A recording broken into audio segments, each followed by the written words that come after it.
দেখাবো আলোর পথ, রাখিব নিরাপদ। এইটা হচ্ছে স্লোগান জেলখানার। আলোর পথ দেখাতে চাইলে জেলখানার সংস্কার করুন। আমার বয়স আর কদিন পরে 90 হবে। Happy birthday to me. 11 November আমার জন্মদিন আপনারা সবাই পালন করবেন। এখন আমি এইরকমভাবে দেখাচ্ছি। এখানে 90 বছর বয়সে আমি যদি বলি হাওয়াইতে আমি একটা লোককে খুন করেছি, আর সেই জন্য মামলা হচ্ছে এইখানে 10,000 মাইল দূরে না 15,000 মাইল দূরে, এটা কতখানি হাস্যকর কথা। কতখানি হাস্যকর কথা শুনতে চান? ততখানি হাস্যকর কথা যদি আমি আজকে বলি হাসিনা খুনি নন। আমি এখানে আসতে দেখেছি সারা পথে পথে দেখা খুনি হাসিনা।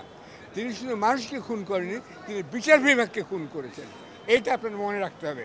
আজকে একই মামলায় মাহমুদুর রহমান সাহেব জেলে আছেন। কেন? তার মতো একজন বয়স্ক, তিনিও একজন প্রবীণ লোক, তিনি বলতে পারেন আপনার বয়সে ছোট। হ্যাঁ ছোট, কিন্তু একসময় আমরা সবাই কিন্তু সমান। পেশাগতভাবে আমরা সবাই সাংবাদিক, পেশাগতভাবে সবাই আমরা টেলিভিশন উপস্থাপক, ক্যামেরাম্যান, এবং এখন এই মোবাইলের কল্যাণে সবাই কিন্তু ক্যামেরাম্যান, তাই না? সেখানে মাহমুদুর রহমানকে আসতে হবে কেন? তিনি এসেছেন, তিনি অত্যন্ত মাতৃভক্ত একজন সন্তান। তার সঙ্গে কাশিমপুরে জেলে থাকার আমার সৌভাগ্য বা দুর্ভাগ্য হয়েছিল, এবং সেখানে আমি জানি 8 বছর বয়স থেকে তিনি তার মার সঙ্গে আছেন। এবং এই মা এত অসুস্থ বলে তিনি এত ঝামেলা সত্ত্বেও তিনি এসছেন, মাকে দেখার জন্য এসছেন। তাকে তো আজকে কোর্টের অনুমতি দেওয়া উচিত। জেলে যাবেন না, আপনাকে আমরা দিলাম অনুমতি, আপনি আপনার মার পাশে থাকেন, মা সেবা করেন। আপনার বায়েজিদ বোস্তামির কথা শুনেছেন, আমি জানি না কজন বিচারক বায়েজিদ বোস্তামির গল্প পড়েছেন।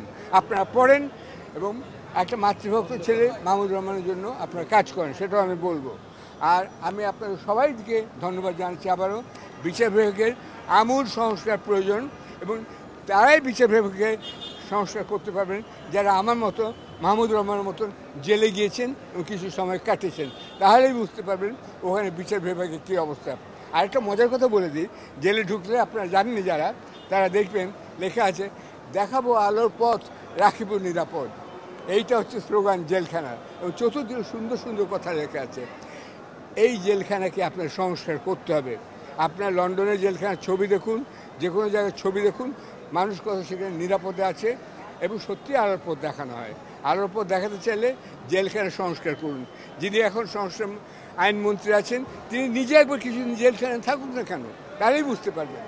আমি আরেকটা কথা বলতে চাই, যতগুলো লোক স্বরাষ্ট্রমন্ত্রী আমি দেখেছি জেলখানায় নানাবিধ কাজ করেছেন, তার মধ্যে বিএনপিও আছে, আওয়ামী লীগ আছে, সবাই আছে।